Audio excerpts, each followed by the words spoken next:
tarde, tudo de bom para você? Está no ar, seja muito bem-vindo à Rede Gospel. Nossos convidados já estão aqui comigo à mesa, prontos para começarmos uma conversa bastante séria, portanto te convido para ficar conosco. Hoje é um dia muito especial para nós, porque nós sempre tentamos trazer para você e temos conseguido, através dos nossos convidados, orientações importantes para nós revertermos, ou pelo menos nos unirmos para isso, para vermos situações muito difíceis serem modificadas. E a gente só consegue quando se une. Então fica aqui com a gente que nós vamos falar mais uma vez sobre um assunto importante e os caminhos para revertê-lo. Antes eu quero agradecer demais aos nossos parceiros, a Sodier, que mandou bolos deliciosos para as nossas convidadas e para o nosso convidado também. Uma alegria ter a Sodier sempre conosco aqui, muito obrigada. E um beijo para o nosso chefe João, nosso querido, que é um jurado do 20 Pronto, que daqui a pouco vai chegar também nessa segunda edição. E hoje o João preparou muitas delícias para os nossos convidados também. Você pode conhecer melhor a Todo Sabor Pizzaria no Instagram, assim como a Sodier Doces, e também fazer a tua reserva com o João e conhecer a Sodier Doces mais próxima da sua casa. Nós vamos para o intervalo rapidinho e depois nós já voltamos com tudo, sem parada, para conversarmos com você e com os nossos convidados. Rapidinho a gente já volta, não sai daí não.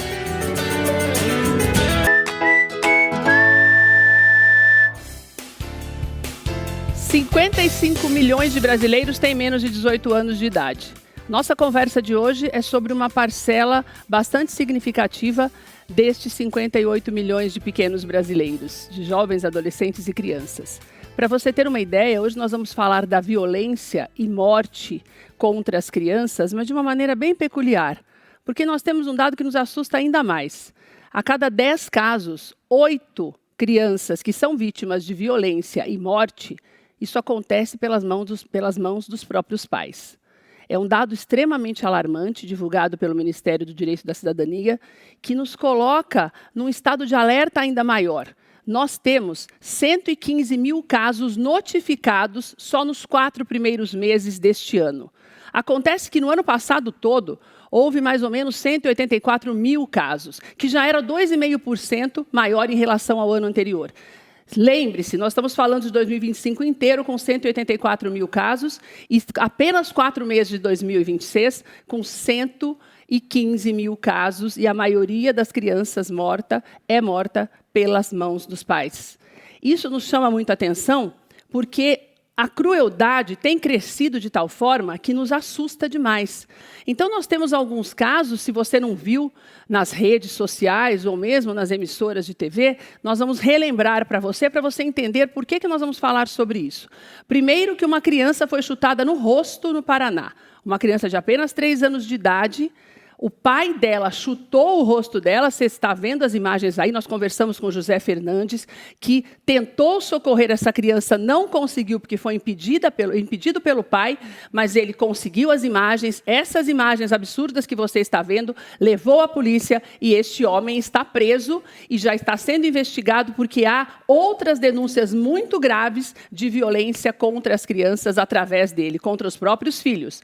Daí nós vamos lá para o Rio Grande do Sul e nós temos um missionário americano que está preso também, junto com a esposa, porque ele tinha 5 filhos. Tinha porque um deles ele matou. Ele bateu tanto nessa criança, jogou essa criança no chão, bateu a cabeça dessa criança no chão, que é a criança que está no colo dele, uma criança de 3 anos de idade. Essa criança está morta e estes 2 estão presos. E as outras 4 crianças estão sob responsabilidade do Conselho Tutelar. Daí nós vamos vir para São Paulo. Em São Paulo nós temos uma criança de 11 anos de idade que era acorrentada na cama pela madrasta e pela avó. O pai sabia. Essa criança de 11 anos, esse homem já está preso, olha as correntes aí, e esse menino morreu. Foi um absurdo que encontraram na casa dessa criança, tamanha violência que ela sofria. Daí nós vamos para uma coisa muito recente, que é difícil, eu fiquei pensando se nós devemos falar sobre isso, mas a gente também não pode deixar de falar. Porque nós temos uma criança de 10 meses que foi violentada por 2 homens de 22, 23 anos de idade e chegou, obviamente, morta no hospital e causou um verdadeiro terror para todo mundo que a atendeu. Porque a criança tinha 10 meses apenas. Isso aconteceu agora, na semana em que nós deveríamos estar comemorando o nosso... Ai, meu Deus, o ECA. O Estatuto da Criança e do Adolescente. Nós vamos falar sobre isso. Daí, saindo dessa história, nós temos uma criança de 10 anos de idade que a mãe largava no meio da sujeira, sem água, sem comida, dentro de um apartamento, e a criança foi encontrada, felizmente em vida, mas quase morta. Uma criança diabética, de 10 anos de idade, você vê o corpo. Olha o estado que estava essa criança. Não tinha o que comer e a mãe trancava dentro de casa. Então, estes são alguns dos casos que a gente está mostrando para você, para começarmos a conversar com os nossos convidados, mas é para a gente se assustar mesmo. E para nós entendermos que todos nós estamos inseridos neste contexto para tentar fazer alguma coisa ou aprendermos a fazer alguma coisa que não normalizar uma situação como essa, para que isso não chegue num ponto ainda pior, que eu não sei, na verdade, qual pode ser o ponto pior, mas nós estamos vendo um futuro perdido, uma juventude que não vai existir. E pelas mãos dos próprios pais. E o que é que você está fazendo para melhorar isso? O Luiz está aqui com a gente hoje, porque eu acho muito importante que a gente comece a entender a necessidade da educação, ou melhor, da reeducação dos pais, porque se nós estamos falando de pais violentos, precisa começar nessa base para que isso mude. Porque nós estamos imaginando que os pais eles têm que proteger as crianças. Isso não está acontecendo? Então, nós vamos falar sobre isso. A Priscila está aqui com a gente, ela participa ativamente, ela é conselheira tutelar e ela tem um trabalho lindo na Zona Leste de São Paulo. Ela é mãe de uma criança atípica, a gente sabe que as crianças atípicas elas são muito mais suscetíveis à violência, porque muitas delas têm uma dificuldade de comunicação. E a Priscila, na verdade, dentro desse contexto, ela acabou se candidatando e é conselheira, não está no primeiro mandato, já tem 3 mandatos, né, Pri? Terceiro ano de mandato. E você vai entender também a importância de nós acionarmos o Conselho Tutelar. Porque deles vem uma segurança para as crianças que é extremamente necessária. A doutora Daniela está aqui, ela é dentista e ela tem uma criança atípica também em casa. E por conta disso, ela fez da proteção às crianças uma luta. Porque nós sabemos, graças a Deus, nunca aconteceu nada com a filha dela, você está vendo imagens dela aí, mas a ideia é essa mesmo. Que isso não aconteça, nem com as crianças atípicas e nem com outras crianças também, que todas as crianças são especiais.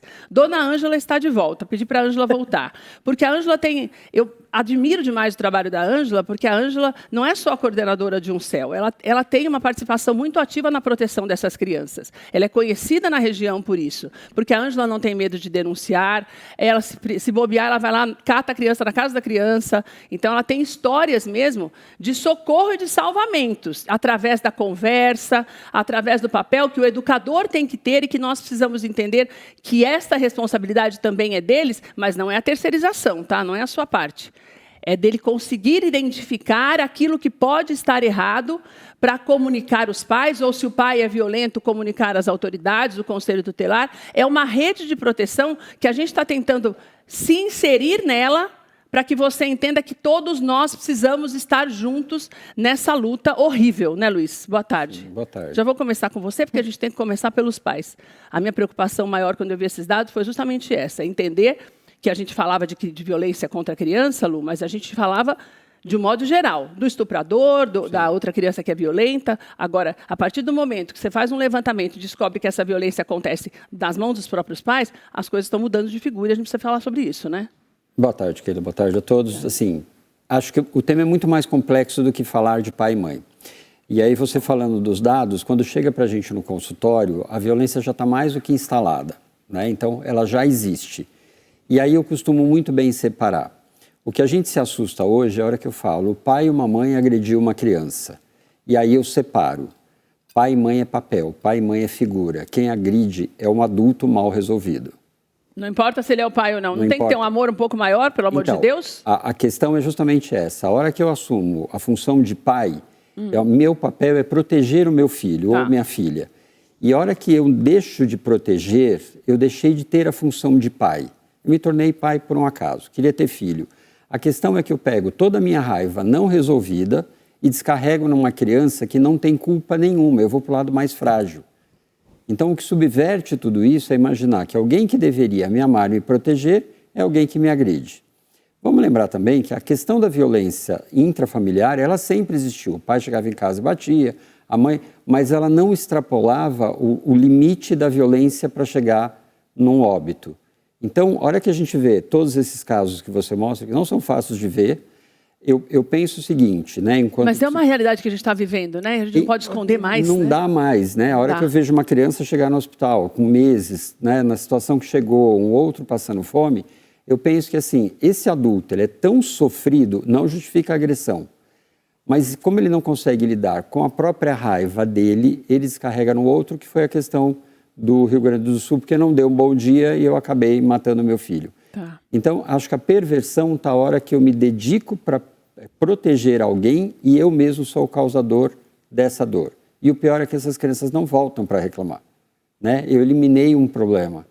Então, eu fico sem direito de defesa. Por que eu fiz? É a pergunta. Era um ser inocente. Porque eu tenho raiva, porque eu tenho ódio, porque eu não resolvi o problema comigo. E eu vou no lado mais forte, como esse pai que chutou a filha. E a hora que mostra a cena do outro tentando ajudar, veio o pátria e poder. Eu sou pai, não se mete. Antes a gente falava em briga de mulher, não se mexe a colher. Hoje a gente mexe a colher. Daí eu já vou te interromper para colocar a Priscila, porque daí o que é importante? Eu conversei com o José Fernandes, que é esse rapaz que está agora na imagem, de roupa azul. O José Fernandes, ele tentou socorrer essa criança e ele me contou. O delegado pediu para que ele não desse mais entrevistas por conta da extensão agora do problema, porque descobriram outras coisas, mas ele conversou comigo pelo WhatsApp. E ele me disse assim, Keila, eu respeitei o pai, porque eu não queria que acontecesse nada pior na frente das crianças. Mas esse homem foi embora, eu fui atrás das imagens, peguei as imagens com o vizinho, porque a imagem estava naquela câmera, essa câmera que mostra isso, estava na casa de um vizinho, em frente à academia que ele tem, e levei para a polícia. E, a partir daí, eu deixei nas mãos da polícia, já fui lá várias vezes, ele tem ido quase todos os dias, e daí se descobriu outras coisas. Daí, Priscila, obrigada por você estar com a gente. O que eu acho importante? Parece aquela história de marido traído, né, que você é a última a saber. Porque daí, depois que acontece tudo, fala, mas eu sabia que ele fazia alguma coisa. Porque agora a mãe não sabia, ninguém sabia, mas começaram a escarafunchar, já descobriram que ele deixava a criança em cima de milho, em cima de não sei o quê, já descobriram várias atitudes violentas dele, e ninguém faz nada. Eu quero que você deixe claro para as pessoas que eu não preciso me identificar quando eu vou fazer uma denúncia no Conselho Tutelar. Porque esse negócio de, agora não dá mais para a gente ficar dizendo que não vamos mais nos meter. Porque é um absurdo a gente imaginar que não tem mais responsabilidade sobre a vida das pessoas, porque nós estamos falando de futuro também. Então, qual é o procedimento do Conselho Tutelar para receber uma denúncia como essa e dar continuidade naquilo que tem que ser feito, que eu também quero que você explique, e para que as pessoas fiquem tranquilas e entendam a importância dessa conexão com o Conselho, para que a gente tente reverter ao máximo esse quadro? Boa tarde, Keila. É um prazer estar aqui. Boa tarde a todos. Primeiramente, eu queria citar que a legislação diz que é dever de todos zelar pela criança.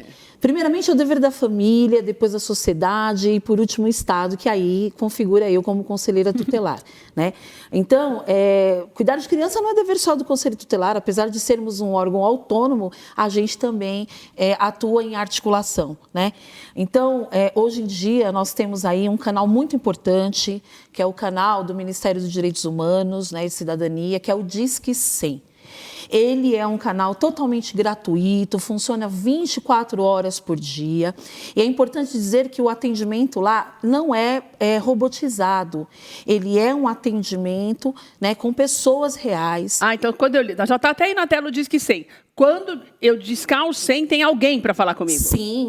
Primeiramente, vai ter uma gravaçãozinha perguntando se você é criança, se você é idoso, se você é adulto. Porque quando a criança tecla lá, a criança tecle 1, né? Então, a pessoa que está do outro lado, ela já sabe que vai ter que ter, né, uma forma diferenciada de abordar com essa criança. E eu não vou precisar falar quem sou eu? De forma alguma. Ótimo. É um canal totalmente sigiloso. E essa denúncia, ela vai chegar para a Polícia Civil e vai chegar para o Conselho Tutelar do território. Mas é importante dizer que para fazer a denúncia você precisa de informações básicas, como, por exemplo, né, o endereço completo, se não tiver um número, mas um ponto de referência. Se você não sabe... De onde as coisas estão acontecendo, né? Não dá para ser, olha, eu vi não sei o quê... Não dá. Se não sabe o nome das crianças, mas você precisa colocar sexo masculino, feminino, a idade aproximada e, de preferência, o primeiro nome, né, que nós chamamos do violador, de direito. Tá. As crianças entram como vítimas e a pessoa que tem agredido entra como violador. Isso aí é o básico para fazer a denúncia. Além disso, você também pode se dirigir, né, até a sede do Conselho Tutelar da sua região, fazer a denúncia presencialmente também de forma sigilosa no balcão. Também dá para fazer em alguns conselhos tutelares pelo telefone. E daí, a partir da denúncia, o que o Conselho Tutelar faz? O Conselho Tutelar ele vai notificar essa família, mas antes disso, a gente vai puxar no nosso histórico de atendimento, né, se essa família já está sendo atendida. Tá. Né? O Conselho Tutelar, o mandato é de 4 em 4 anos, então, muitas das vezes se renova o quadro de conselheiros, mas os arquivos estão lá. Então, nós vamos atrás para saber se já tem um algo. histórico. Se tem um histórico, já é, né, um ponto bem importante para você notificar. Né? Então, a gente vai notificar, e detalhe, viu, Keila, que é algo que também nos prejudica. Você notifica, mas a pessoa não é obrigada a comparecer. Então, porque daí eu já quero chegar na história lá do missionário, que já era acompanhado. Né? Até eu vi que perguntaram para a conselheira tutelar se achavam que o conselho tinha culpa daquilo que aconteceu, considerando que já haviam denúncias e que eles já eram acompanhados. No caso, não dá para a gente dizer quem tem culpa, né, gente? Porque culpa quem tem é quem matou, né? Não vamos terceirizar a culpa realmente do culpado. Mas você acha que é possível falhar, até por conta de todos os meandros da lei, a criança está sendo abusada ou machucada, o que seja, você não consegue tirar essa criança de imediato daquela família, né, Pri? Então, é burocrático, não é? É burocrático, né? Mas, assim, o Conselho Tutelar, ele tem, sim, a autonomia para afastar a criança ou adolescente, né, na verdade, em tem uma certa caso de responsabilidade. risco. Tá. Porém, nós precisamos tomar muito cuidado, porque também estamos sujeitos a responder processo, né? Normalmente, o mais indicado é que o afastamento aconteça através do processo de deferimento do Ministério Público ou da Vara da Infância. Mas, às vezes, não dá para esperar, né, esses órgãos deferir. Então, diante, por exemplo, de uma situação de plantão, porque nós trabalhamos 24 horas por dia. Certo. Então, numa situação de plantão, que é acionado através da polícia militar, né, e a gente chega no DP, e esta criança, infelizmente, sofreu um abuso sexual aí por parte do genitor, porque, como ele falou, a partir do momento que não exerce seu dever e sua responsabilidade como pai, é genitor e genitora. Então, sofreu este abuso pelo genitor, e a genitora era conivente. E não tem aí nenhum sinal de família extensa, a avó, por exemplo. Então, a gente faz o acolhimento institucional. Certo. Se tem um familiar, normalmente a gente busca o familiar. Então, sim, em caso de risco iminente de morte, o certo é fazer isso. O Conselho Tutelar pode afastar. E muitas vezes não acontece, né? Uhum. E esse é o problema. Daí a gente está falando de responsabilidades que muitas vezes não são tomadas. Ângela, eu sei que o professor, o educador, ele não tem essa responsabilidade direta de, não, vai afastar. Não tem essa autonomia. Mas a gente já aprendeu aqui com você que existem alguns caminhos de identificação que são importantes, porque pode dar um embasamento para um afastamento através do Conselho Tutelar e também para se não uma morte ainda, mas se começou uma série de agressões, a fazer com que esse pai tenha essa consciência, porque daí entra aquilo que o Luiz falou que não acontece, ele não tem como se redimir porque já matou, mas existem casos, como essa mulher que deixou a criança em Goiás, né, passando fome. Só essa, né? Não, o menino lá do Paraná, né? Então, a gente sempre sabe que pode haver uma esperança. Na escola, a criança que começa a passar por problemas como este, como essa criança de 3 anos, outro menino que está vendo ali a irmã apanhar, você acha que essas crianças começam a dar alguns sinais na escola? Sempre, sempre. O primeiro sinal que eles dão para nós, eles não querem ser tocados. É uma criança que quando você vai tocar, e educação infantil principalmente, você normal. Toca muito. Você vai tocar ele já.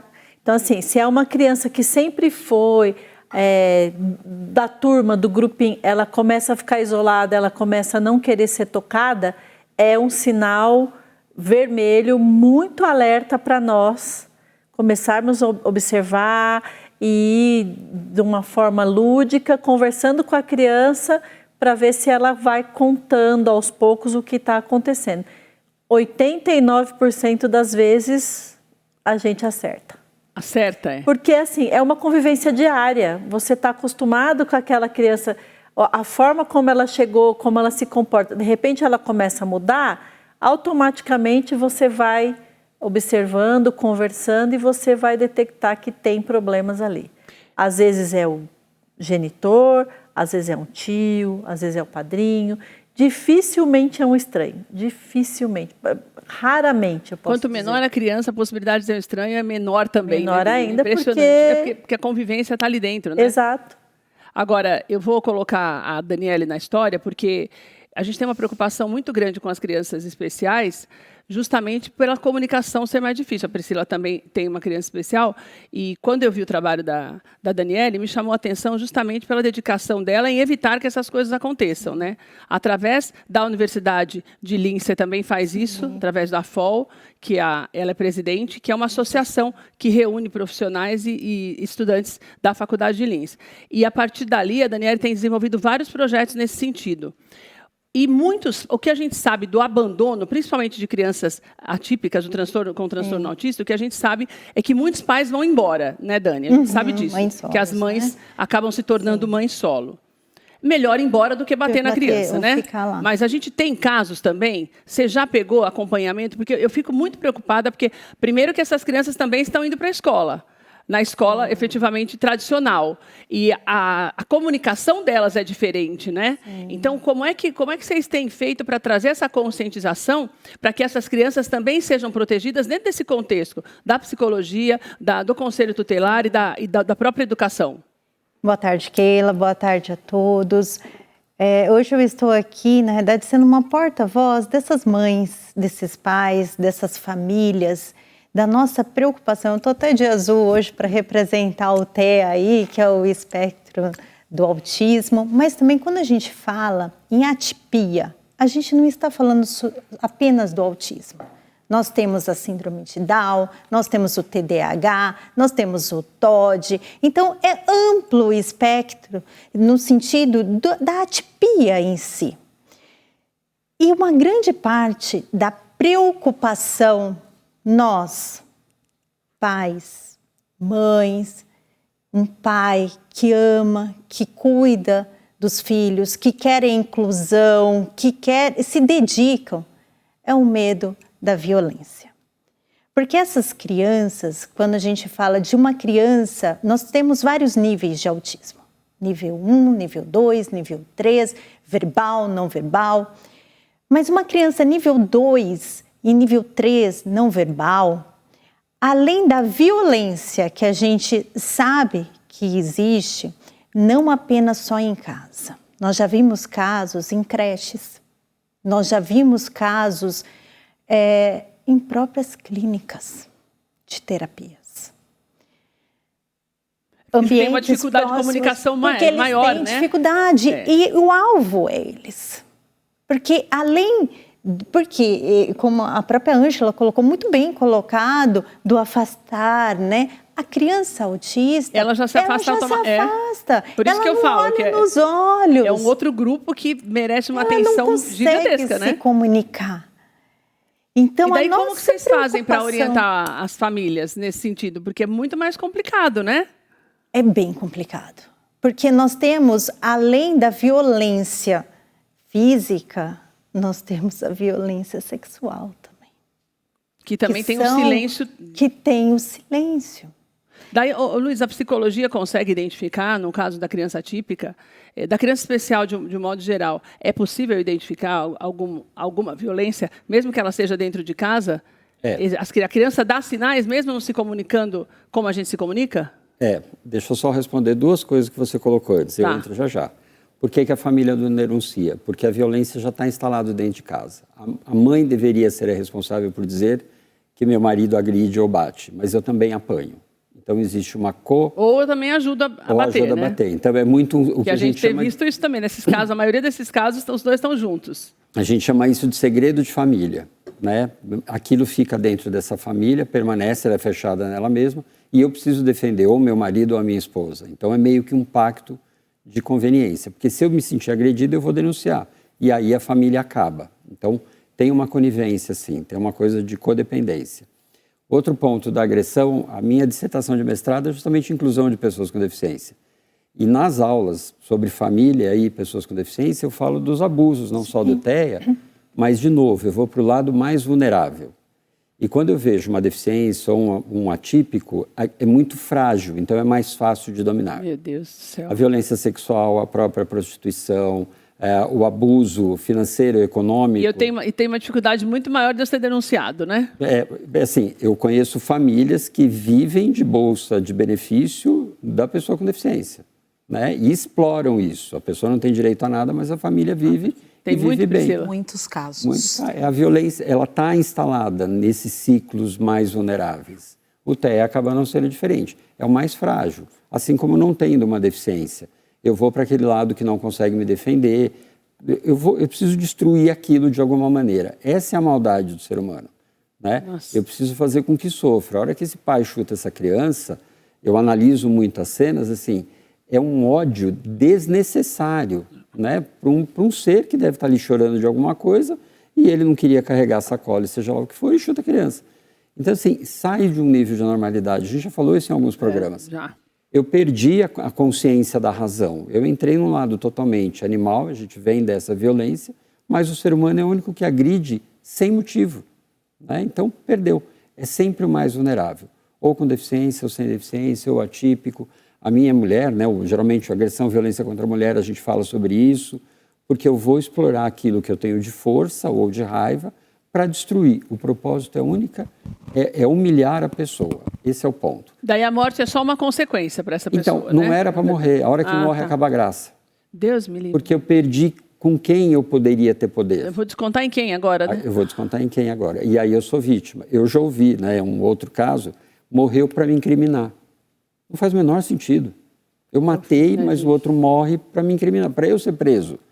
Então, saiu de um estado de sanidade, já vai para um estado de loucura mesmo, né? De perda de consciência. Ô, Ângela, mas daí também eu fico pensando, né? No caso da criança atípica que a gente entrou nessa história agora, como elas hoje são aceitas na escola tradicional, então é preciso ter um cuidado diferenciado também, né, com essas crianças. Sim.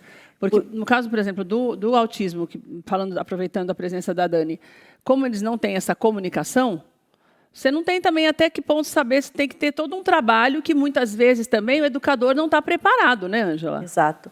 Às vezes o educador não está preparado, às vezes ele está numa sala de aula lotada, com 30, e é o que a gente estava falando antes. E aí você recebe uma criança que vale por 5. Não porque, num tom pejorativo, porque ela precisa dar atenção de 5 crianças ali. Entendi. Então, em vez da professora ter 30, ela vai ter 35. E ela não vai ter tempo de cuidar como deveria. De observar também o que está acontecendo com aquela criança, né? Por isso que na cidade de São Paulo agora, no estado tem também, mas eles não aplicam muito, a questão do professor que acompanha aquela criança. Então, mas esse professor, ele é capacitado para isso? Foi isso que a gente estava até conversando. Porque também não adianta nada você colocar uma pessoa do lado dele, não é, Luiz? Não é, Pri? Você colocar uma pessoa do lado que não... Eles deveriam tudo bem, é ser formado. treinados, Não estou menosprezando o trabalho do professor. Manejo, né? né? Entendo, mas a pessoa ela foi formada para educar, para ensinar a ler, a escrever. Ela não foi formada para identificar os sinais do autista, por exemplo. Mas quando ele é contratado para exercer essa função, ele tem que ter um treinamento. E é o que nós estávamos falando. Com direito a reciclar. Não, é feito. Mas assim, eu, por exemplo, eu estou na educação há 40 anos. Eu fiz um curso desse. Em 1986. Isso. Eu já esqueci tudo, gente. Não, e também já tem que ser é uma outra realidade hoje. Então, tem que ser... uma outra realidade. Igual o curso de segurança, salva-vida, com reciclagem a cada 2 anos, obrigatório. Tem que ter essa... Se você não fizer, você não pode exercer a função. Então, algumas coisas têm que ser endurecidas. Entendi. Para funcionar que ainda de verdade. Ainda está engatinhando nesse sentido. Ainda está engatinhando. Está todo mundo engatinhando junto. Só que quem está sofrendo são os pequenos. Eles sofrem enquanto a gente engatinha. E a família, porque né? E a família que fica é uma desesperada, coisa né? dispendiosa, né? É mais E dispendioso. também, Tudo isso custa caro. E como a gente verdade, falou né? da escola privada, que a gente estava falando, né? A escola privada, ela, além de negar a vaga, Ela nega. Quantas escolas fecham até hoje portas para mim? Mas eu vou te falar, às vezes é melhor do que você colocar numa escola privada que judia da criança. Sim, mas as que aceitam, eu falo assim, elas falam de inclusão, mas não existe inclusão. Elas aceitam. A inclusão, elas aceitam com o quesito de a criança ter um atendente terapêutico que acompanhe ela nessas demandas escolares. Mas daí você não Porque vai... senão elas não aceitam. E também você não vai ter aquilo que eu estou falando de você identificar um problema como esse dentro da própria casa, porque quem está contratando a pessoa que está acompanhando pode ser a pessoa que está violentando ou está machucando essa criança. Isso que eu ia falar agora, assim, eu entendo do curso, eu vou para um outro lado da conversa. Eu posso ser pai.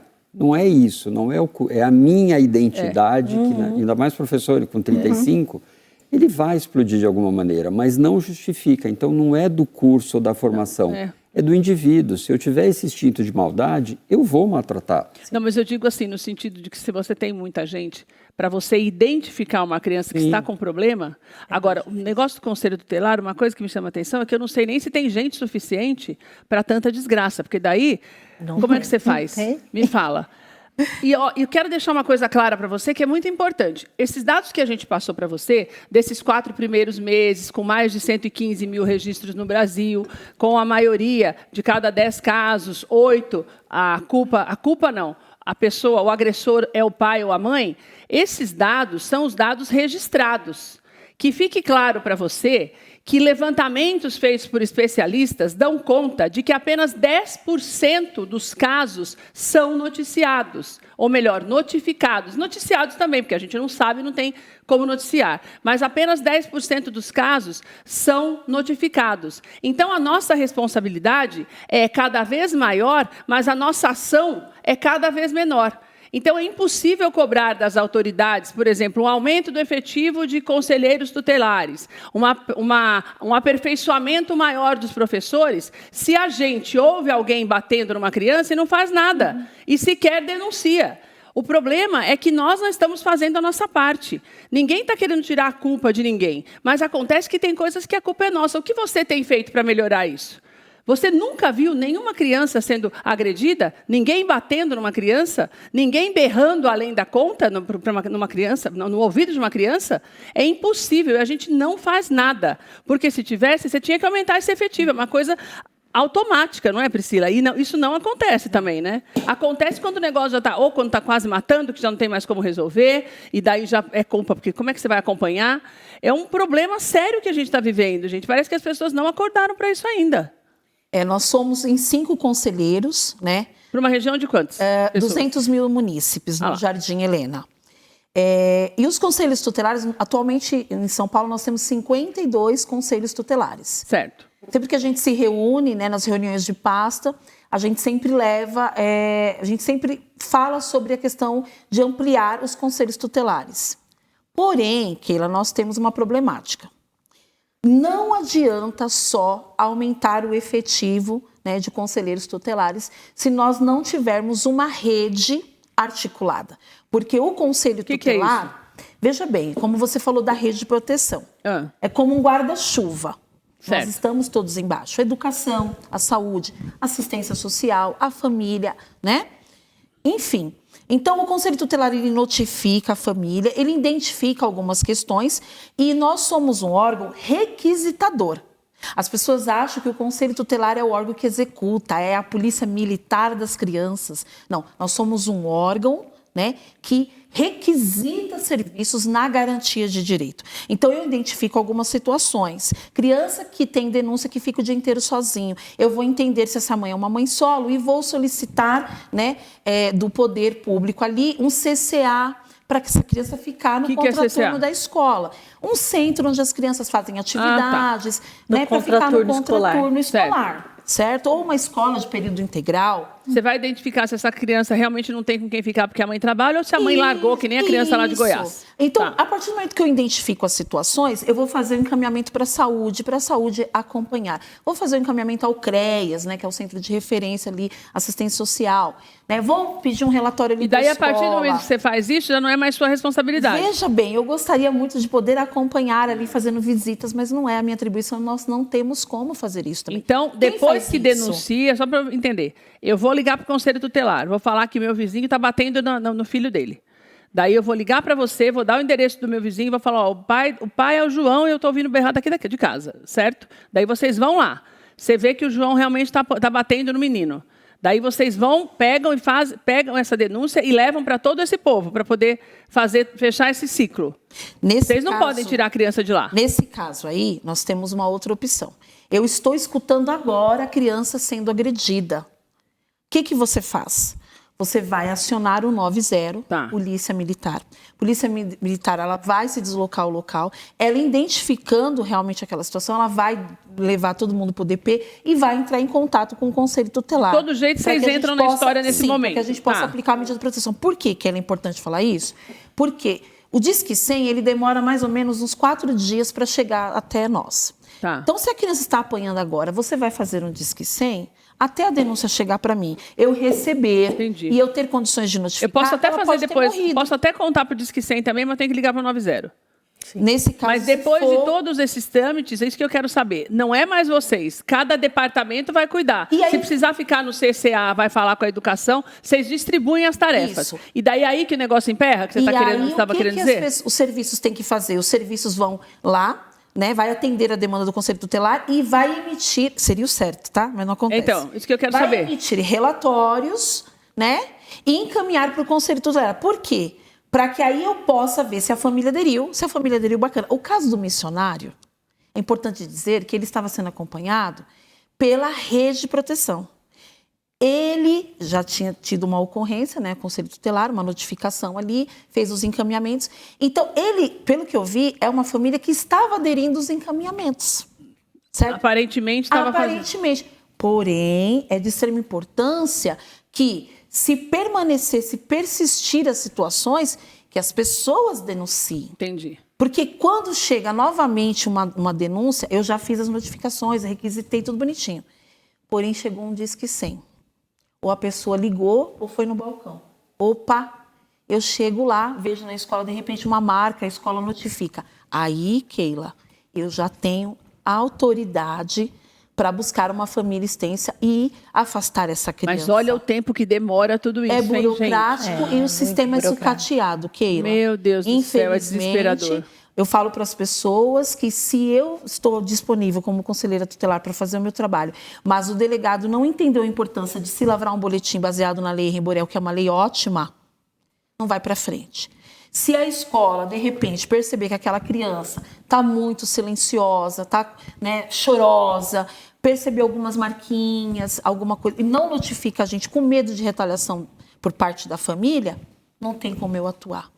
Né? Ou seja, Luiz, pelo amor de Deus, nós estamos em conjunto, então? Entendeu? Como que nós vamos fazer? Só responder uma coisa, se chama culpa coletiva, tá? Nossa. Eu vejo acontecendo, todo mundo viu e fala assim, mas desesperador, hein, gente? Alguém vai falar.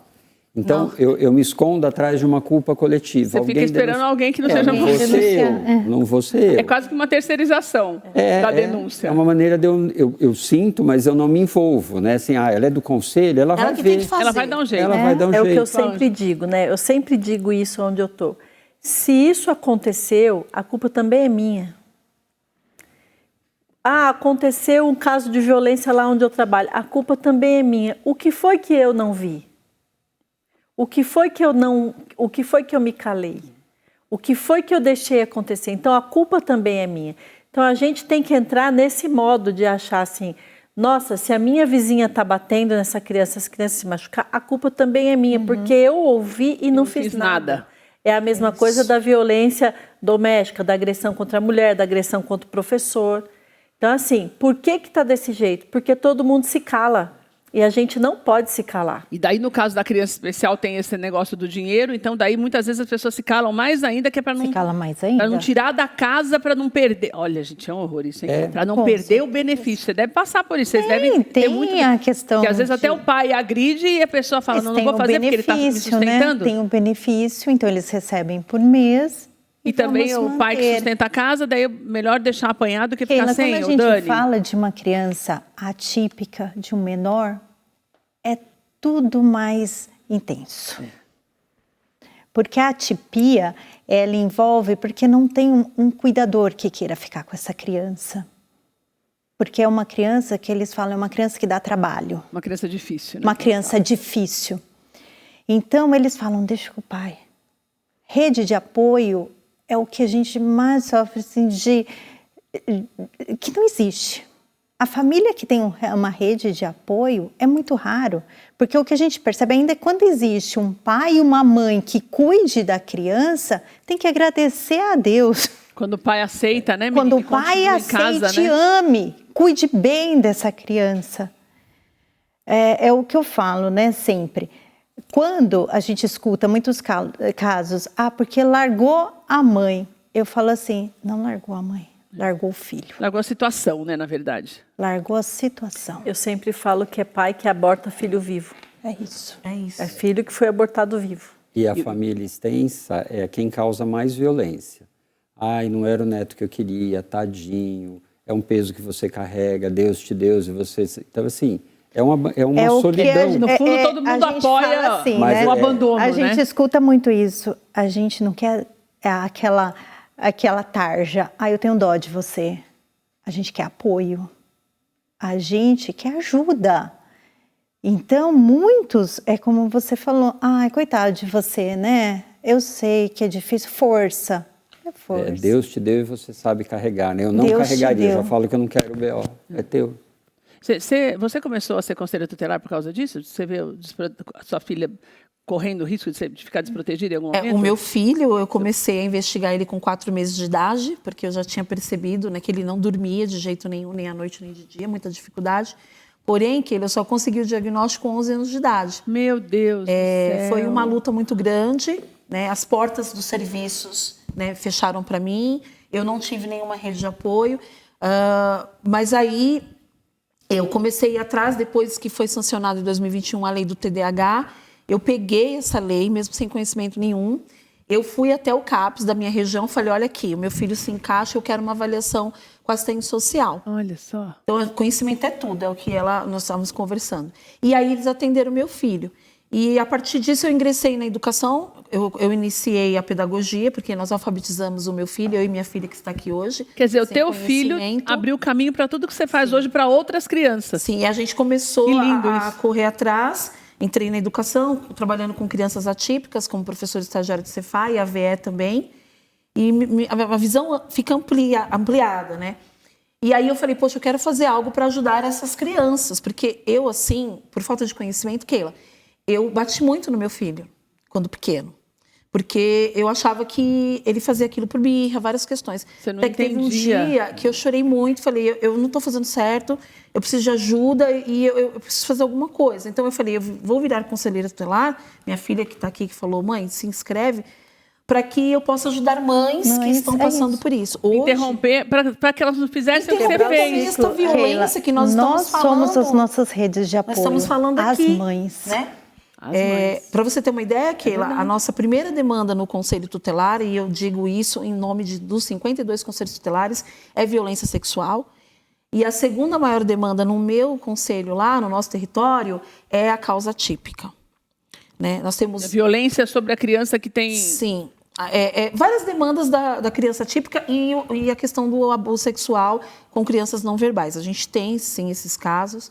Nós atendemos em torno aí de 2 a 3 casos de abuso sexual por dia. Por dia? Recebemos através do Disque 100 suspeitos de abuso sexual. Do céu. Notificado. Notificados, que entra o que eu falei, que são os 10%, né? Se a gente for pensar, passa de 1 milhão. Passa de 1 milhão. Esse dado que você trouxe é do 115 Disque 100. mil. É 115 alguma coisa. Lembrando que os 115 mil, nós estamos falando de 4 meses, né? Você pegou esse dado em 2026. Não, se são 10%, seria 1 milhão e 150 mil casos.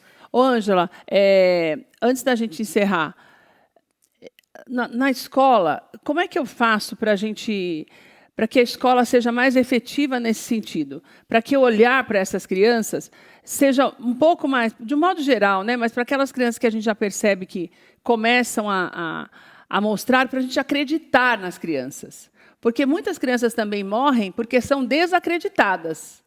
A gente tem casos do Conselho Tutelar em Ribeirão Pires, eu nunca vou me esquecer isso, de 2 crianças que foram esquartejadas pela madrasta e pelo próprio pai, E a própria conselheira acompanhava, mas as crianças elas brincavam muito e fugiam muito.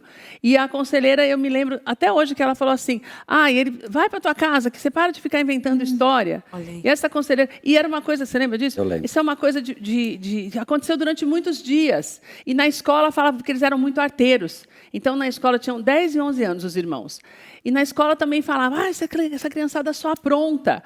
Então, por serem desacreditados, eles perderam a vida dessa maneira trágica. Então, como que a gente faz para acreditar nessas crianças, né? E acreditar nos sinais?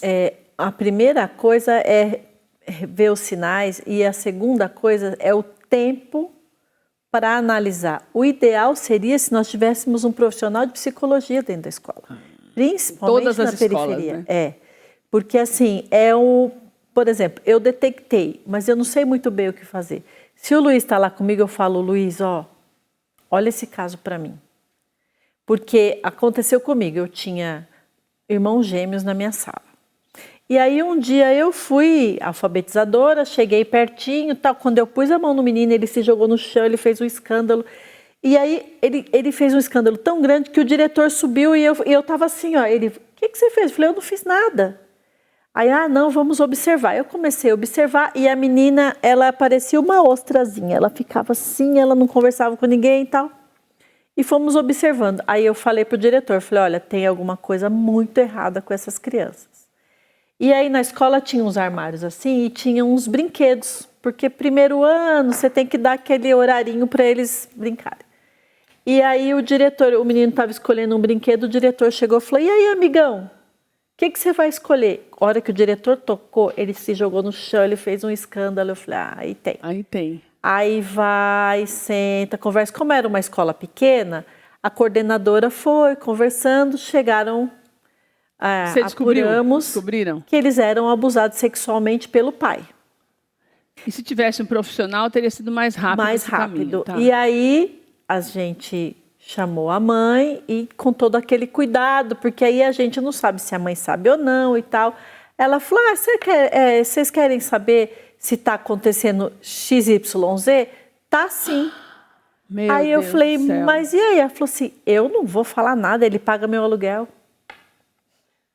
É muito comum. Mas, Luiz, para a gente encerrar, estamos falando da classe mais baixa, certo? De classes D e E. Mas se a gente só tem 10% de denúncias, pode acontecer na classe A. Sim, também. E eu também identifico da mesma coisa, do mesmo jeito, né? Porque rico ou pobre, o sentimento e a humilhação e a tristeza e a dor é a mesma. O indivíduo é o mesmo, é ser humano. Ele é passível de qualquer coisa. Então, a atenção tem que ser a mesma na escola. A atenção tem que ser a mesma. A questão é a escola particular, o quanto ela esconde ou não, mas a agressão e a violência existe. Na maioria das vezes, quem percebe é o pai da coleguinha ou a mãe do coleguinha que acaba denunciando. E aí você me pergunta antes, o que a gente faz? Para minha sorte ou alegria, eu trabalho, alegria porque profissionalmente, né? Eu trabalho com famílias, né? Dou aula para curso de formação de terapeuta de família. E a gente leva isso para um atendimento social. A gente faz um trabalho no fórum, quando chega uma questão, a gente tenta entender para quebrar esse ciclo de violência, o que é possível ou não, para que não se repita. Então, o que me deixa feliz é assim, existe a prevenção. Dá para tratar o indivíduo na psicologia individual, e esse é um problema, o acesso ao psicólogo ainda é muito caro, rede pública tem a dificuldade de acesso, enfim, mas assim, se a gente pudesse tratar cada indivíduo, eles seriam pais ou mães menos doentes, né? Então é fazer um trabalho de resgate dessa família, para que o ciclo não aconteça, se reveja papéis. Isso não tem nada a ver com uma outra dinâmica de resgatar passado e pedir perdão, não é isso. Né? Não, de recuperação. Está falando de tratamento de familiar sistêmico, né? Tratar o indivíduo enquanto família. Acho que é o caminho, é cuidar do indivíduo. Porque a gente não vai desistir nunca, né, gente? Nunca. Obrigada por vocês estarem aqui com a gente mais uma vez, mas eu acho que, acima de tudo, é a gente entender a importância de cada vez mais nós lutarmos para que as coisas mudem. Priscila, quero te agradecer pelo teu trabalho, não só pela tua conscientização com relação ao teu próprio filho, mas você fez da tua dor um remédio para outras mães não terem essa mesma sensação de culpa que você não pode ter. Porque o desconhecimento, ele exime a gente de culpa. A gente não pode ser culpado por algo que a gente não conhece. Por isso que até a Bíblia fala sobre isso, né? Que o Senhor nem se lembra dos pecados da gente, porque se Ele não se lembra mais, quanto menos a gente. Mas a gente, no desconhecimento, já está imune desse sofrimento. Então, tira isso do teu coração. Que o que você tem feito para outras crianças, eu tenho certeza que já tirou, e essa criança, o teu filho nunca mais vai se lembrar disso. Pode ter certeza disso. Dani, obrigada por você estar aqui com a gente também. E que a tua luta, você pode ter certeza que é a nossa também. Assim como a da Ângela todos os dias e a do Luiz, atendendo as pessoas e fazendo com que as pessoas tenham essa conscientização. E eu queria falar para você que nós estamos falando desde o início do programa que essa responsabilidade ela é de todos nós. A despeito de você ter filhos ou não, de você ter uma criança que é sua parente ou não, nós não podemos normalizar a violência contra a criança, porque nós estamos falando de futuro. Mas, mais do que isso, nós estamos falando de sentimento. Quem é mais puro que uma criança? A criança, ela sequer tem coragem de mostrar a dor que ela está sentindo, e muitas vezes não é só pelo medo, porque ela ama aquela mãe que deixou ela lá sozinha, passando fome, passando sede. Ela ama aquele pai que deu um chute no rosto dela. Ela ama aquela mãe, aquela de 10 meses é muito pequena, mas as crianças maiores, elas têm o sentimento puro. Então, é nossa responsabilidade fazer com que este sentimento contagie a gente a ponto da gente sentir essa dor e lutar para que elas não sintam mais. Se houver uma mobilização, essa conscientização ela se espalha. Se houverem mais José Fernandes para interromper aquele ciclo, falar, peraí, não posso fazer nada agora porque não quero que o outro veja, mas eu vou lá pegar a imagem, eu vou lá denunciar, eu vou ligar no Conselho Tutelar, eu vou ligar no Disque 100, eu vou conversar com alguém, eu vou na escola, eu vou ter um psicólogo, vou perguntar o que eu faço. Mas faça alguma coisa. Você não pode só assistir na televisão a notícia ruim e achar que tudo bem, porque não está acontecendo na sua casa. Não está acontecendo na sua casa, mas não significa que não seja um problema muito sério e que precise de nós para ser solucionado. Pense nisso, para que você mude o seu comportamento e ajude as outras pessoas a terem a vida transformada. Na verdade, não é nem ter a vida transformada, é ter a vida que a criança merece ter, saudável. E, acima de tudo, ter a vida. Porque elas estão morrendo por conta de tudo isso que nós estamos falando para você. Põe a mão na consciência e mude e procure fazer essa transformação junto com a gente. Um beijo para você, a gente se vê amanhã.